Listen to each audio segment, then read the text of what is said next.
Hello guys, welcome to my channel Shardul psychology and spirituality. तो आज हम बात करेंगे the foundation of school guidance के बारे में। मतलब जो हम स्कूल में गाइडेंस प्रोवाइड करवाते हैं, कोई भी, चाहे वो एक शिक्षक के रूप में हो, चाहे वो एक स्पेशलिस्ट के रूप में हो, उनका क्या काम रहता है, उनका क्या उद्देश्य रहता है। तो स्कूल गाइडेंस प्रोग्राम का जो उद्देश्य रहता है वो रहता है स्टूडेंट को सपोर्ट करना, उनकी एकेडमिक सक्सेस में, उनके पर्सनल जो चीज़ें हैं उनमें, चाहे वो प्रिंसिपल हो, टीचर हो, काउंसलर हो, वो बहुत ही इम्पॉर्टेंट रोल प्ले करते हैं जब हम बात करते हैं स्टूडेंट को गाइड करने की। वो उनको नरिश करते हैं, उनको पॉजिटिव एनवायरनमेंट देते हैं हर एक स्टूडेंट को। ठीक है। अभी principals roles, leadership and vision क्या होता है। ठीक है। एक किसी भी प्रिंसिपल का रोल जो है स्कूल में क्या होता है, उनका लीडरशिप और विजन क्या होता है। तो सबसे पहला होता है एक सपोर्टिव एनवायरनमेंट प्रोवाइड करना।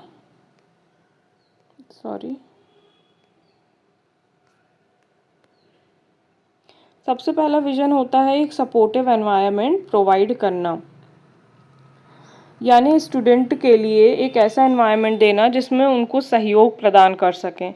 ठीक है। उनको एक ऐसी प्लेस प्रोवाइड कर सके जहां वो गाइडेंस मांगने के लिए उत्सुक भी हों और वो कंफर्टेबल भी हों। ऐसा ना लगे उनको कि कोई उनको जज कर रहा है या कोई उनको गलत तरीके से गाइड कर देगा या कोई उनको मारेगा, पीटेगा या उनको डांटेगा। तो इनको एक सपोर्टिव एनवायरनमेंट, एक सेफ प्लेस प्रोवाइड करना एक प्रिंसिपल का काम होता है।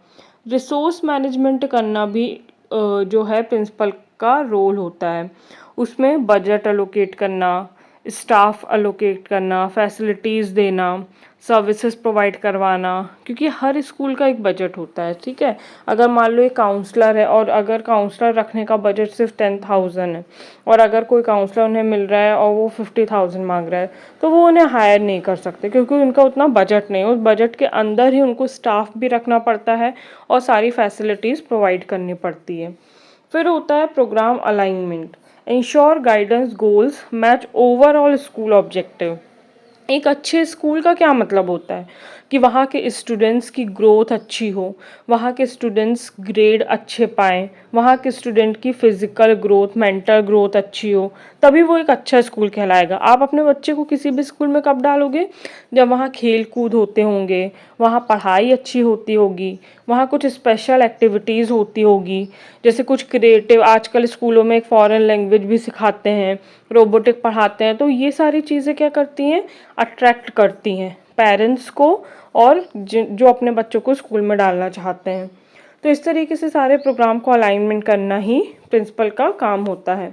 और फिर डेटा ड्रिवन डिसीजन लेना, डेटा का उपयोग करना किसको करने के लिए, जो ऑफर वो प्रोवाइड कर रहे हैं उनकी क्वालिटी को इम्प्रूव करने के लिए, गाइडेंस को प्रोवाइड करने के लिए।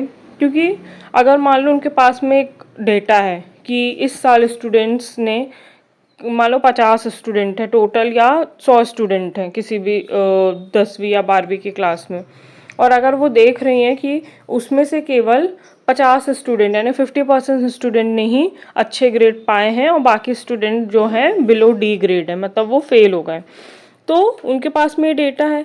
अब वो क्या करेंगे, सबकी काउंसलिंग करवाएंगे कि उनको कहाँ प्रॉब्लम आई है, किस सब्जेक्ट में प्रॉब्लम आई है, उसके लिए फिर वो स्पेशल क्लासेस प्रोवाइड करेंगे। तो ऐसे डेटा ड्रिवन डिसीजन जब लिया जाता है तो किसी भी स्कूल की ग्रोथ पक्की है। उसके बाद आता है टीचर्स का role, early intervention and support. ये तो हमने प्रिंसिपल के बारे में पढ़ा, उनका काम रहता है पूरे स्कूल के बारे में जानना। टीचर का काम क्या रहता है, जैसे student identification, spot student needing guidance early for timing help. क्योंकि कोई भी टीचर जो है वो क्लास लेती है, ठीक है, क्लास प्रोवाइड करवाती है, उनमें वो देखती हैं कि कौन सा बच्चा अच्छा कर रहा है, कौन सा बच्चा पीछे रह गया है, किस बच्चे को हेल्प की ज़रूरत है। ये जब एक टीचर ध्यान से किसी भी क्लास को लेती है तब उनको पता चलता है कि कौन से बच्चे को किस तरह की हेल्प की ज़रूरत है, और ये पता लगाना ही एक टीचर का काम होता है। ठीक है। आइडेंटिफाई करना कौन से स्टूडेंट को किस तरह की हेल्प की ज़रूरत है। क्लासरूम की स्ट्रैटेजी बनाना भी टीचर का काम होता है ताकि वो स्किल वर्कशॉप अच्छे से मैनेज कर पाएँ। मान लो कोई खेलकूद वाली टीचर हैं ठीक है, किस खेल में किस बच्चों को डालना है, किस खेल में बच्चों की ओवरऑल ग्रोथ होगी, मेंटल गेम हो गए, कुछ फिजिकल गेम हो गए, उस तरीके से। पढ़ाई के लिए अगर मैथ्स है, इंग्लिश, हिंदी, कोई भी सब्जेक्ट है, तो एक स्ट्रैटेजी बना के उसको बच्चों को पढ़ाना कि इस दिन ये तरीके से चैप्टर कवर किया जाएगा, फिर बच्चों का टेस्ट लिया जाएगा ताकि देखा जा सके कि उनकी ग्रोथ कितनी हुई, उन्होंने कितना सीखा। तो ये सब किसके अंतर्गत आता है? क्लासरूम स्ट्रैटेजी के। कोलैबोरेशन प्रोवाइड करवाना, work closely with the counsellor and parents, क्योंकि कोई भी टीचर जो रहता है वो सबसे फर्स्ट काउंसलर हो जाता है स्कूल में बच्चों का, क्योंकि हर बच्चा अपने जो टीचर है उनसे कम्युनिकेट कर पाता है। कोई भी बच्चा अगर उसको किसी सब्जेक्ट में हेल्प की ज़रूरत पड़ती है तो वो अपने सब्जेक्ट टीचर से बात करता है। तो जैसे कोई पेरेंट्स अगर आते हैं और वो बताते हैं कि उनके बच्चा ये परेशानी में है या कोई बच्चा उन्हें परेशान कर रहा है, तो सबसे पहले टीचर को क्या करना चाहिए? कोलैबोरेट करना चाहिए पेरेंट्स के साथ में, समझना चाहिए कि बच्चे की क्या प्रॉब्लम है, उसको कैसे ठीक किया जाए। काउंसलर के साथ में उनको कोलैब करना चाहिए, क्योंकि कई कई बार बच्चे क्लास में नहीं बोल पाते हैं, काउंसलर अपने तरीके से बच्चों से ये निकलवाते हैं कि उनको क्या प्रॉब्लम है। तो काउंसलर के साथ में उनको कोलैब करके जो बच्चे की ओवरऑल ग्रोथ है उसमें सहयोग देना चाहिए। फिर होता है एकेडमिक एंड करियर, तो guide student in their study career planning efforts. ये काउंसलर का भी काम होता है कि स्टूडेंट को गाइड करना उसके करियर को लेकर, उसके ग्रेड्स को लेकर, उसके सब्जेक्ट को लेकर। और एक टीचर का भी काम होता है ताकि वो बच्चों की ओवर ग्रोथ में उनकी सहायता कर पाए, है ना, उनको समझ पाए। अगर कोई मैथ साइंस के स्टूडेंट है तो एक आध क्लास उनको ऐसे भी लेनी चाहिए जिसमें वो करियर रिलेटेड बातें उनसे शेयर कर सकें कि बच्चा क्या क्या कर सकता है 11th 12th में अगर उसने मैथ साइंस लिया है। तो कॉमर्स है तो क्या क्या स्कोप है आगे करियर के, ताकि वो उस हिसाब से प्रिपरेशन कर पाए, राइट। अब आता है guidance and counsellors role, expertise and direct service. अभी हमने क्या देखा? स्कूल की प्रिंसिपल के बारे में और टीचर के बारे में देखा।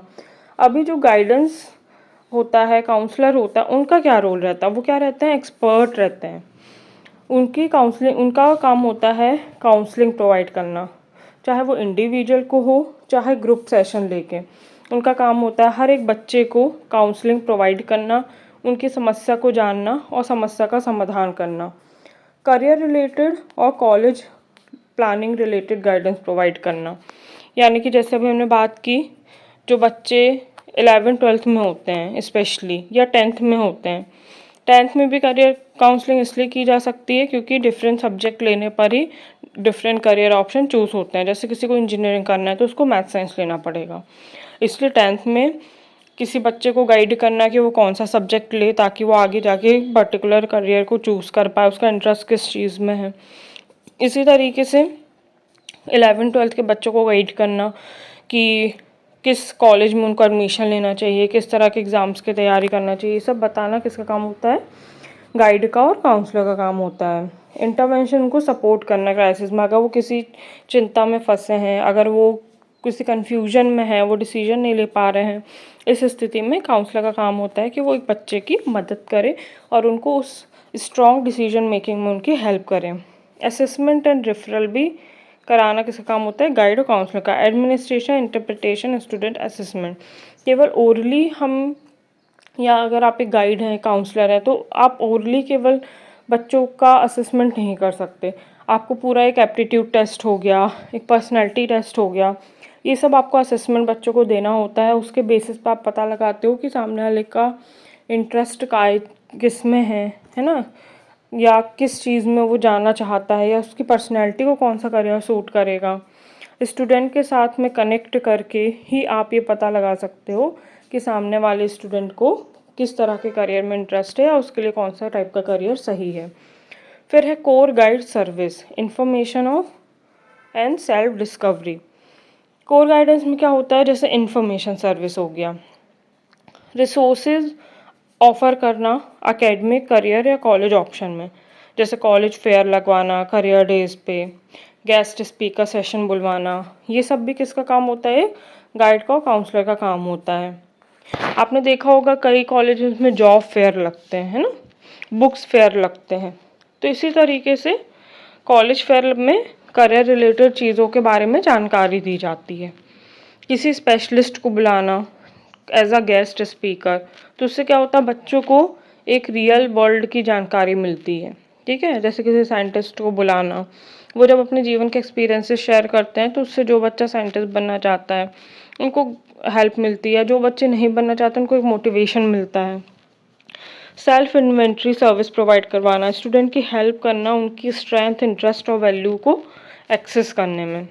ये बहुत सारे बच्चे ऐसे होते हैं उनको पता ही नहीं होता कि उनको जीवन में करना क्या है या उनकी स्ट्रेंथ क्या है। हो सकता है वो मैथ्स में बहुत अच्छे हों बट आर्ट्स लेने का सोच रहे हों, है ना, या फिर उनका इंटरेस्ट किसी और चीज़ में हो, वो करियर किसी और चीज़ में चुन रहे हों। तो इस तरीके से बहुत सारी प्रॉब्लम्स आती हैं। एक गाइड और काउंसलर का काम होता है एक बच्चे की हेल्प करना, उसको अपने आप को समझने में, ठीक है, उसकी पर्सनैलिटी का असेसमेंट करना, स्किल इन्वेंट्री का असेसमेंट करना। ऐसे बहुत सारे टेस्ट होते हैं जिससे पता चलता है बच्चों की स्किल्स क्या है, पर्सनैलिटी क्या है। उस हिसाब से हम बच्चे को गाइड कर सकते हैं कि उसको किस तरह के करियर में जाना चाहिए और किस तरह का करियर परस्यू करना चाहिए। Core guidance service preparation and follow up, इसका क्या मतलब होता है, preparatory services, test taking strategies होती है ना, कौन सा टेस्ट कब लेना है, किस तरह के बच्चों पे किस तरह का टेस्ट अप्लाई करना है। रिज्यूम राइटिंग वर्कशॉप कराई जा सकती है, क्योंकि किसी भी अगर आपको सर्विस में जाना है या करियर में जाना है तो आपको रिज्यूम राइटिंग बहुत इंपॉर्टेंट होता है। जब बच्चे नए नए निकलते हैं उनको पता नहीं होता किस तरीके से रिज्यूम बनाते हैं, तो रिज्यूम राइटिंग वर्कशॉप लेना चाहिए। इंटरव्यू स्किल ट्रेनिंग देना चाहिए, क्योंकि बच्चा अगर जाएगा तो इंटरव्यू देगा, इंटरव्यू किस तरीके से देते हैं, एक मॉक इंटरव्यू प्रोवाइड करवाना चाहिए। फॉलोअप सर्विसेज प्रोवाइड करवाना चाहिए, जैसे मॉनिटर स्टूडेंट प्रोग्रेस, कि बच्चा किस की प्रोग्रेस कैसी है उसको मॉनिटर करना भी एक गाइड का और काउंसलर का काम होता है। जैसे कोई बच्चा आपके पास में आया, ऐसा नहीं कि उसको बता के छोड़ दिया, उसके बाद वो कैसा कर रहा है, क्या वो इंटरव्यू दे रहा है, उसके इंटरव्यूज़ कैसे जा रहे हैं, किस तरह से वो अपने करियर को परस्यू कर रहा है, ये सब मॉनिटर करना भी एक गाइड का काम होता है। Track the graduate outcomes, provide ongoing support. Support कोई ऐसी चीज़ नहीं है कि हमने आज दिया कल ख़त्म हो गया, ये एक ऑनगोइंग प्रोसेस है।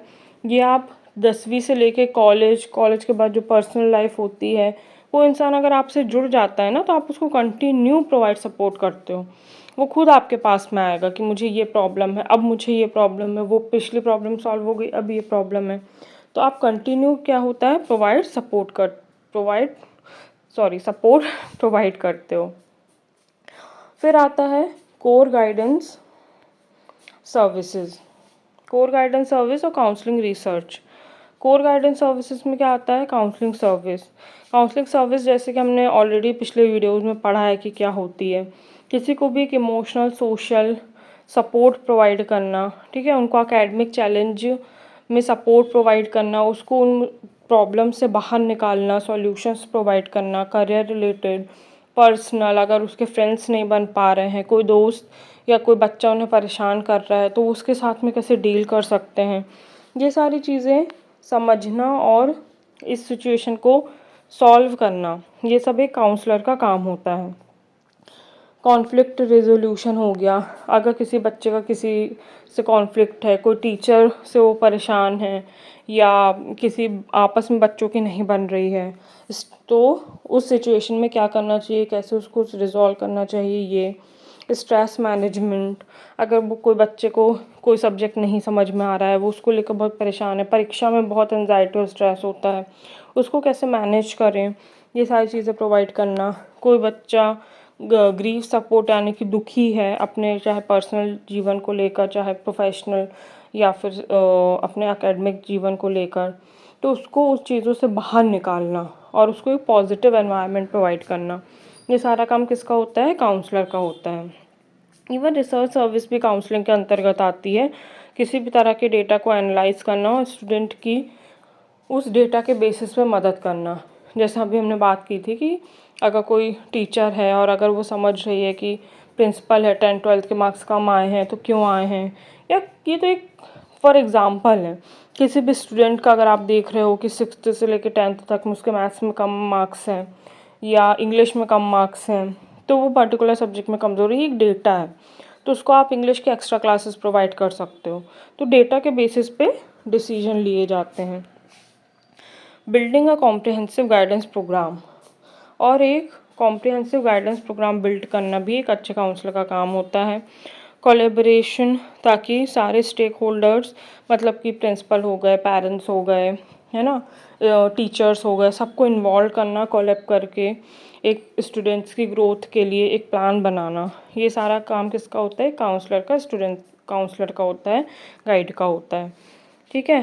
फिर एसेस एंड इम्प्रूवमेंट, रेगुलरली उस प्रोग्राम को चेक करना, मॉनिटर करना कि उस प्रोग्राम से कितने बच्चों का फ़ायदा हो रहा है। जैसे कि हमने बात की अभी जॉब फेयर के बारे में, है ना, या फिर हमने बात की अभी करियर फेयर के बारे में। किसी कॉलेज में ऐसे छोटे छोटे इन्फॉर्मेशन कॉर्नर लगाना जहाँ पे बच्चे को कई तरह की इन्फॉर्मेशन मिल सके। तो उसके बाद आपको मॉनिटर करना है किससे कितने लोगों को फ़ायदा हो रहा है, बच्चों में क्या परिवर्तन आ रहे हैं। फोस्टर सपोर्ट, एक culture prioritising student wellbeing school wide create करना, है ना। मतलब एक डिफरेंट कल्चर के बच्चे स्कूल में आते हैं, हर कल्चर की जानकारी प्रोवाइड करना, एक दूसरे कल्चर से जोड़ना। एम्पावरिंग स्टूडेंट, किसी भी स्टूडेंट को उसका फुल पोटेंशियल वो यूटिलाइज कर सके, ये काम होता है काउंसलर का या किसी भी गाइड का, ताकि कोई बच्चा क्या है, फुल्ली अपने करियर को लेकर जो है अपना पूरा स्ट्रेंथ लगा सके और पूरी वो ताकत उसमें झोंक सके, और वो जितना अगर उसमें उतनी क्षमता, अपनी पूरी क्षमताओं का उपयोग कर सके। इस हद तक उसको मोटिवेट करना, उसको स्ट्रैटेजी प्रोवाइड करना, उसको क्षमताओं का ज्ञान देना कि उसमें क्या क्या क्षमता है, वो क्या कर सकता है। ये सारा काम किसका होता है? एक गाइड का होता है। तो दोस्तों आज के लिए इतना ही। आपको ये कैसा लगा आप मुझे ज़रूर बताइएगा।